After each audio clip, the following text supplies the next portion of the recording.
What's up, guys? Welcome back to the channel. Here we are with another reaction video, and this one we have why Gujarat Gift City is a game changer for India. Before we jump into this game changing city, if you would like to support the channel by becoming a member, all you gotta do is smash that join button to receive exclusive benefits that I know that y'all would enjoy. But let's dive right into this video. साथियों, आज मैं आप सभी को एक और बात याद दिलाना चाहता हूं। आज दुनिया वाइब्रेंट गुजरात की सफलता देख रही है। The Gift City Exchange is a very historical moment of our capital markets. Gift city commerce और टेक्नोलॉजी के हब के रूप में अपनी मजबूत पहचान बना रहा है। One of the major points of its success is its world-class infrastructure, many of which have been implemented in the country for the first time. And the vision was to create Okay, so sorry. a financial center that can compete with the likes of London, Tokyo, Shanghai, etc. How did this transformation happen? Because of one leader. Modi. And he is Shri Narendra Bhai Modi, the most successful Prime Minister in India's history. I think he is, and I don't know all the prime ministers, but Hi, I'm going to say everybody. he is. Zero tax policy is one of the most lucrative and Zero perhaps tax? the most impossible policy in the 21st century.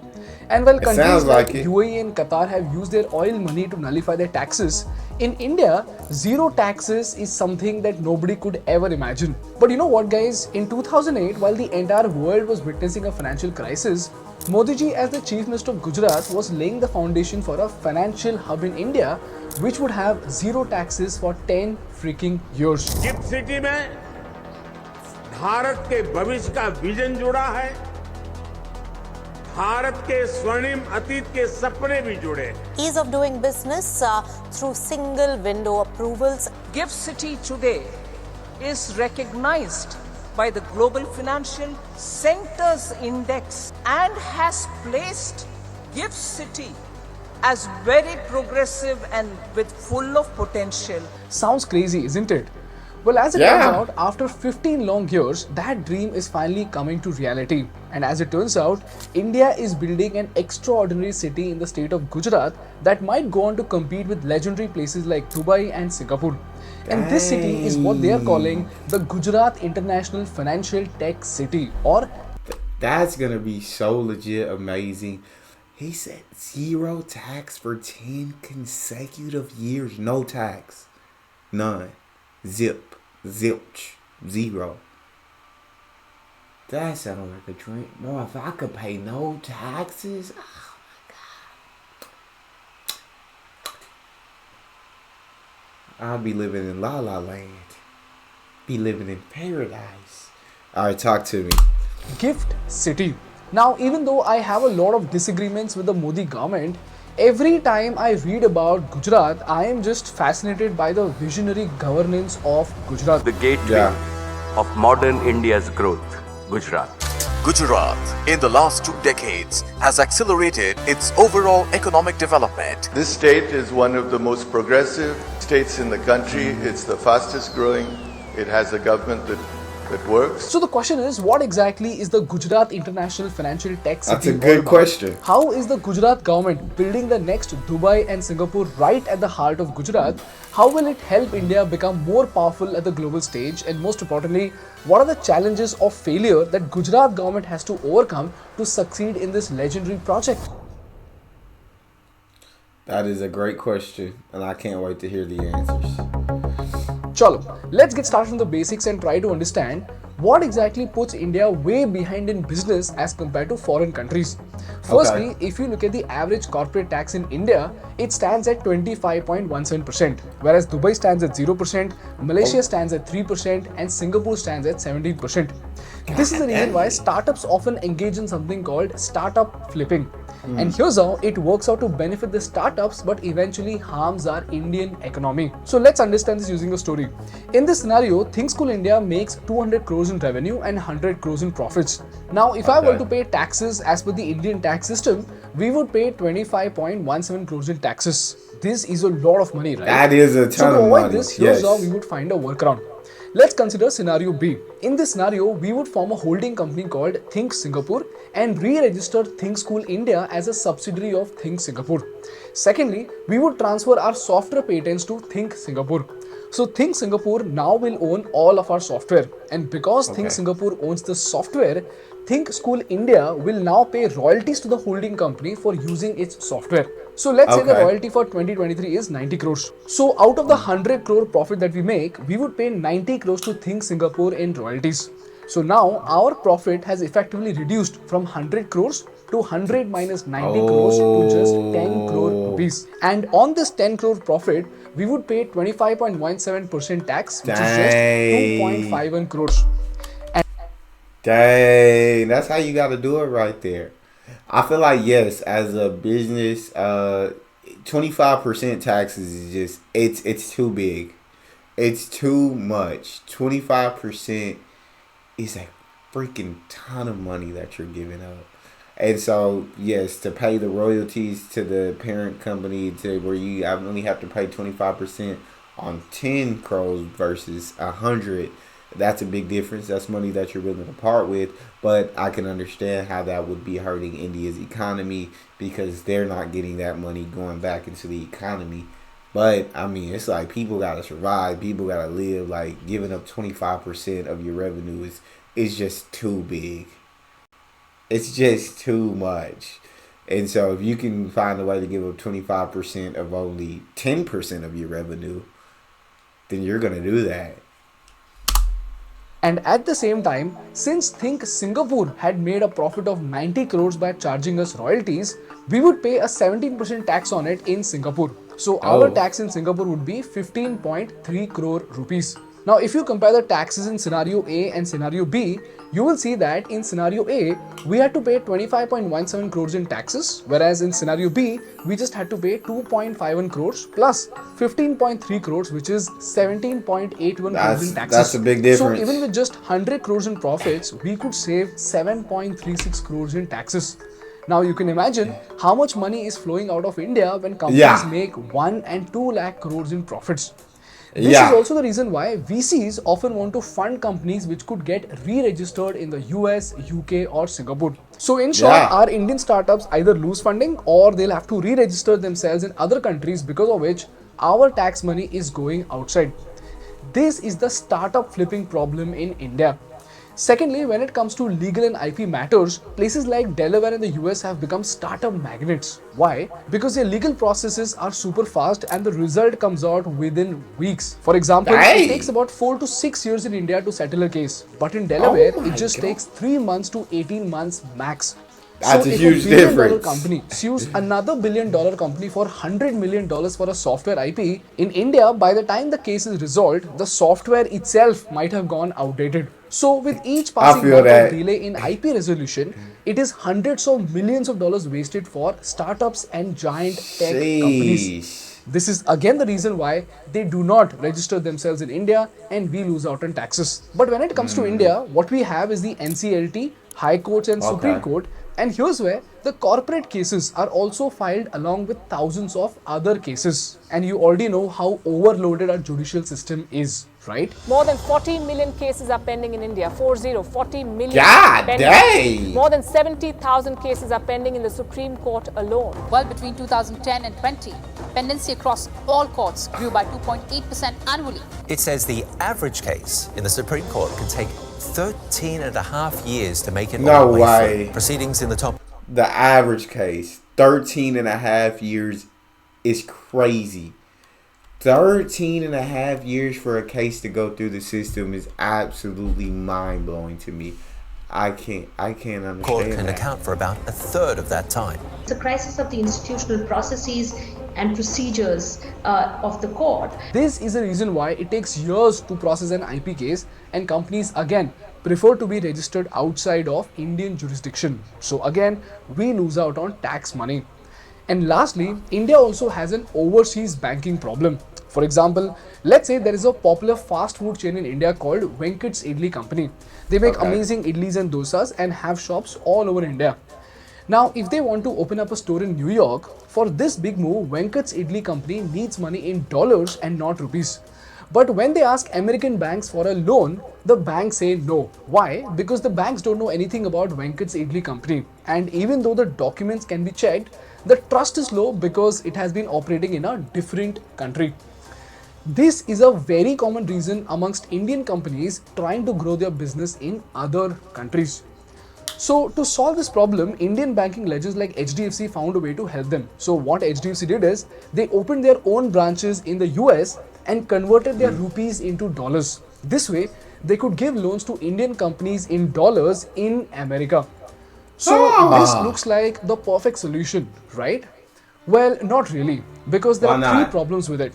Firstly, setting up a bank branch abroad is a very difficult task and it's a very costly affair. And until now, only a few Indian banks have been able to do it. Secondly, the businesses that these banks generate contribute to the foreign country's economy instead of the Indian economy. And thirdly, the jobs are again created on foreign land. So while Venkat's Idli company can fulfill its dream of opening a shop in New York, it's very costly, it's very difficult and contributes to foreign economy instead of India, even if it is possible. And lastly, as per Indian laws, Indian companies are not allowed to list in foreign exchanges. And now, two questions arise over here.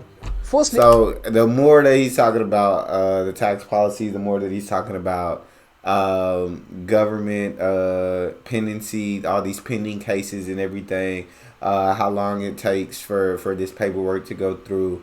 It's understandable why these countries are starting up outside of India or are re-registering outside of India. It's understandable, but for the Gujarat, the gift city, no taxes for the first 10 years. I can only imagine how that country is just gonna, or that city or region is just gonna absolutely explode. Absolutely explode. Why do we need to list our companies in the American Stock Exchange? And secondly, how does Gift City solve this problem? To answer the first question, extra capital from a different market always helps. So if an Indian company is able to raise money in the American Stock Exchange, that gives them a great edge and gives them a source of money. And this is when you need to understand the concept of depository receipts. Now, if you know the concept of depository receipts and how it works, then please skip to this timestamp. If you don't, here's a very, very simple explanation of the same. Let's say ThinkSchool wants to get listed in the New York Stock Exchange. So what ThinkSchool will do is, it will first sell its shares to a local bank. Let's say this local bank is HDFC. So now ThinkSchool will give 10,000 shares to HDFC to keep them safely in their custody. And simultaneously, there will be another bank called the Depository Bank in the US that will collaborate with HDFC to establish an arrangement. And as per this arrangement, these 10,000 shares will be traded in New York Stock Exchange as ThinkSchool ADR or ThinkSchool American Depository Receipt. And this DR derives its value from the underlying shares of ThinkSchool in India. So if ThinkSchool shares are worth 10,000 rupees each, at a conversion rate of 1:80, ThinkSchool ADR will get listed at $125 a share. This is how companies like Tata Motors and ICICI have raised money using ADR from the American markets. Now, although this process allows Indian companies to raise capital from foreign markets, it's a long and cumbersome process for companies and involves a very high servicing fee and very high commissions. Similarly, if Indian investors want to invest in a foreign company like Apple, it's again a big headache, and investors actually do not get the ownership of shares in his or her demat account at all. Now, you might say, bro, what are you saying? I invest in Apple through so many of these apps in India. So what are you saying? Well, here's the catch, guys. If you use any application to buy foreign shares, what actually happens is this. Let's call this company Indian Wall Street Company. So when you and 10 other investors place the order for 10 Apple shares on the Indian Wall Street app, the Indian Wall Street Company will place the order for 100 Apple shares from its brokerage account to the broker in the US. And then this broker in the US will buy the shares and record it in the name of Indian Wall Street Company and not with the name of specific investors like you and me. And these shares will sit in the brokerage account of the Indian Wall Street Company and not in the name of the investors. Now you might say, so what, bro? I am able to buy and sell shares and make a profit. So who cares whose name the shares are in? Talk to me. Well, there is no problem at all, but there is a certain amount of inefficiency. For example, if the price of Apple shares increases by $10, the Indian Wall Street company will get all the money in its brokerage account and then it will distribute it to the investors. But if there is any issue with the broker sitting in the US, or if the broker in the US goes bankrupt, then Indian laws will not protect you for your shares. And not just that, over time there is a lot of servicing fee and commission fee which is paid to foreign brokers, which is again very costly for both Indian companies as well as Indian investors. This is where Singapore or Dubai's financial centers outperform India by a large extent, because with these financial centers, an investor can invest in multiple markets across the world very easily. So long story short, there are 4 problems that we face in India currently. God dang. Yeah. I don't like the fact of buying shares and them not being in my name if I'm the one who paid for them. I just don't like that. It doesn't sound great to me. But then the fact that they're not protected if that company was to go bankrupt and their shares are not guaranteed by the application that they're trading through or buying or selling through. It sounds kind of scary, but like he said it's not too big of a problem. Like, most people are able to like invest in overseas things and make a profit, and so it's not too big an issue. But if these things were to happen, then you're not really protected, and that's kind of where India struggles right now, and where cities like Dubai and Singapore like thrive in these situations. And so that's very interesting. Which requires a financial center. Number 1, taxes and startup funding, laws and slow legal system, overseas banking and investing abroad. So the question over here is, how on earth is India going to solve this problem? Yes. Well, this is the reason why the Prime Minister of India launched the Gift City, and this project is considered to be one of the most important pillars to turn India into a $5 trillion economy. Gift city commerce और technology के hub के रूप में अपनी मजबूत पहचान बना रहा है. And the vision was to create a financial center that can compete with the likes of London, Tokyo, Shanghai, etc. Gift City is now home to 23 international banks such as JP Morgan, Barclays and HSBC. Gift City is a gateway to the global fintech world. So the question is, how will Gift City solve these financial problems of India? Well, Gift City is India's first smart city and an international financial services center. It has 2 zones. One is the domestic zone, which is similar to any other city in India, and the other is the multi-services special economic zone, which is specially notified as India's only IFSC, or International Financial Services Center. IFSC in India is an offshore zone within onshore India under the foreign exchange laws of India. So the IFSC zone is treated as a foreign territory. So today, if Thingspoon opens up a subsidiary or a branch in the IFSC zone of Gift City, it would be treated as an entity set up outside of India under the forex laws of India. And this is what brings some game-changing benefits to businesses and the economy of India. So let's deep and try to understand this masterstroke of Indian government properly. Okay. Let's start with startup flipping. In Gift City, companies can get a 10-year tax holiday out of 15 years. That's On top of crazy. that, there is no GST, no stamp duty, and a very competitive tax regime for capital market businesses. In simple words, the export of financial services from Gift City is tax-free. This is how the government is trying to make our institutions more competitive in the international market. Yeah. Secondly, Gift City has a single 10 years, no taxes, tax-free. You can't beat that. You cannot beat that. The clearance system for most of its processes. So businesses can get approval for all the things they need from just one regulatory body instead of going to different places. So if you're a founder or a business owner, you should definitely check out Gift City and its opportunities. Then we come to banking. You remember how Venkat's company needed to take a loan in dollars to open a store in New York? Well, now with Gift City in India, instead of opening up a branch in New York, an Indian bank can set up an international banking unit in Gift City itself. And with this IBU or International Banking Unit, they can still give the same loan in dollars to Venkat's Idli company and do their operations from India itself. Now you might say, bro, if the business that needs this loan is set up in the US, the money is still going out now.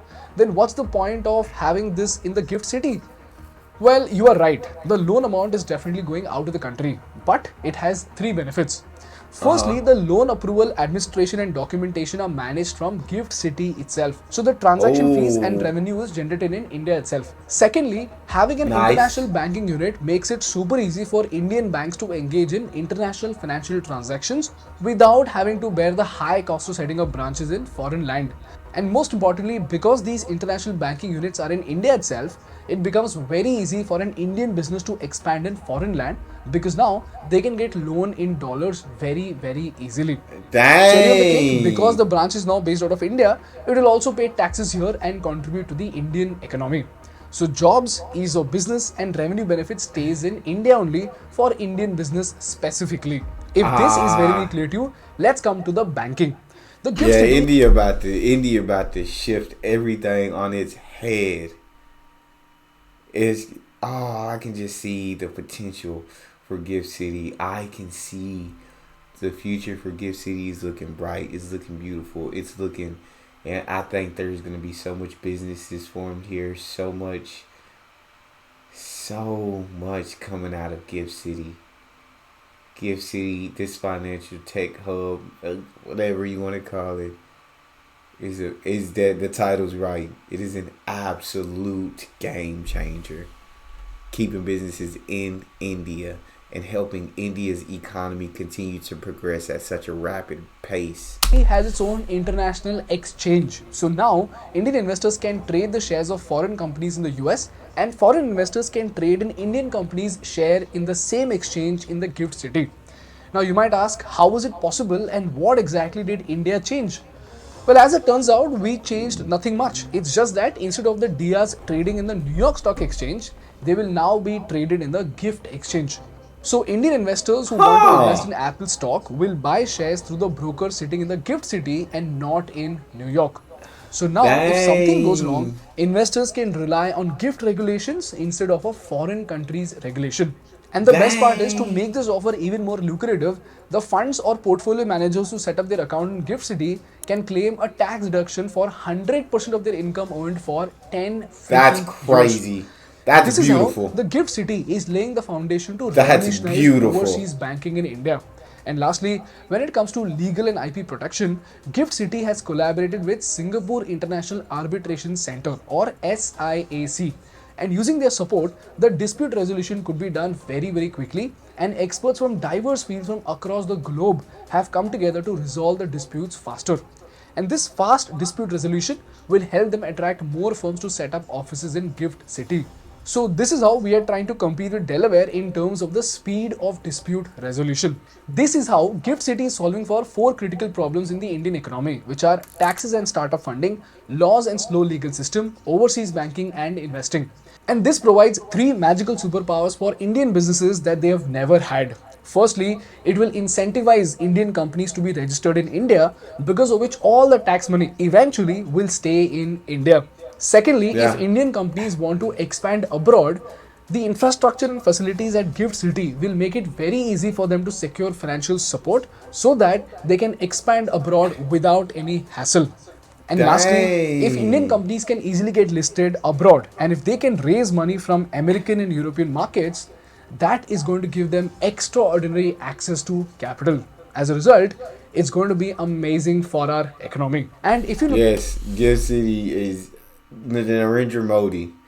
That Modi government, when I say that he is one of the greatest leaders in the world, I mean, he is one of the greatest leaders of history. I feel like the way he just has India trending on the perfect path, that government he's put into place, I would never let that. I would, when he was ready to retire, I say, nah, Modi, you got to serve again. Modi, you got to keep serving until you pass, Modi. Because what you are doing for India, what you're doing for our economy, what you are doing for our country is unmatched. And I don't know if we're going to get another leader like you. I don't know if there's going to be another as great as you. Because Gift City is just... I mean, he worded it perfectly. It's a game changer.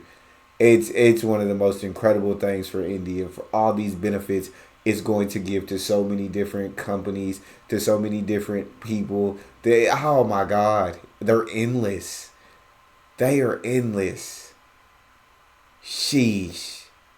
Yeah, this is about to shift probably the world on its head, dog. Look at the result, it's absolutely mind-blowing. The International Financial Services Center already hit a monthly turnover of $62.8 billion, has an asset banking size of $48 billion, and $632 billion of banking transactions have already been done.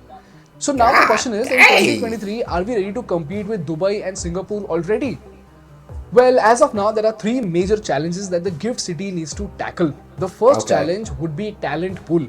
You see, while Mumbai and Delhi are aspirational places for bankers, GIFT City is located in Gandhinagar. So Gandhinagar needs to have world-class facilities for employees, companies and the families of these employees such that they can have the same standard of living that they would otherwise have in a place like London or Dubai. And currently, we are far from that. So right now, Gandhinagar does not have an aspirational ecosystem or image for a banker to shift his base from Dubai or London to Gandhinagar, or for that matter, even from Mumbai to Gandhinagar. But at the same time, the government is working extremely hard to make sure that they turn Gandhinagar into a conducive ecosystem. As of now, they've already allowed alcohol and they've laid some crazy foundations for their infrastructure. For example, GIFT City has placed all the utilities like drainage and electricity in a single tunnel that goes all across the city. So unlike Mumbai, there is no need to excavate the roads for renovation, repair, maintenance or upgradation. So whatever gets built in GIFT City, first of all, it will get built very, very quickly. So the infrastructure growth is expected to be extremely rapid. And secondly, it will happen with minimal chaos. And if you look at cities like Mumbai or Delhi, chaos is the number one reason why the standard of living in these cities goes down. Secondly, Dubai and Singapore are innovating at a tremendous pace and they are coming up with new financial services and products almost every few years. So GIFT City has to keep pace with them, and without that, GIFT City will again become an old school financial center. And lastly, many products are currently not traded in GIFT City. So investors might not want to trade some products in GIFT City, because of which they might again move to New York Stock Exchange. And when we spoke to the MD of Kotak Mutual Funds, he told us that there are several products like forwards, swaps and SPACs that are yet to be introduced at GIFT City. So if an ecosystem for talent and its families is built to make Gandhinagar as lucrative as Delhi, Mumbai, London and Dubai, and if we keep innovating at the same pace as Singapore and Dubai, GIFT could become a game changer for the Indian economy. So as usual, what we need to wait and watch is whether GIFT City remains as a revolutionary idea or goes on to become a revolution itself. That's all from my side for today, guys. If you learned something valuable, please make sure to hit the like button in order to make YouTube happy. And for more such insightful business and political case studies, please subscribe to our channel. Thank you so much for watching. I will see you in the next one. Bye bye. I'm so excited to see if GIFT City becomes a reality, if it becomes as amazing as, I guess, how Narendra Modi sees it becoming, how the Indian people see it becoming. Heck, after watching this video, how amazing I see it becoming. All the endless possibilities that are there in GIFT City, and how it will completely shift things in India's economy, which the economy is already rising at such a rapid pace. But this would be absolutely huge for India and the economy. Let me know what you guys think about GIFT City in the comment section. Be extremely insightful to hear your thoughts. Maybe things that I haven't thought of yet. If you guys enjoyed that, please don't forget to subscribe, give the video a thumbs up, and then check out the next one. I'll see you guys next time.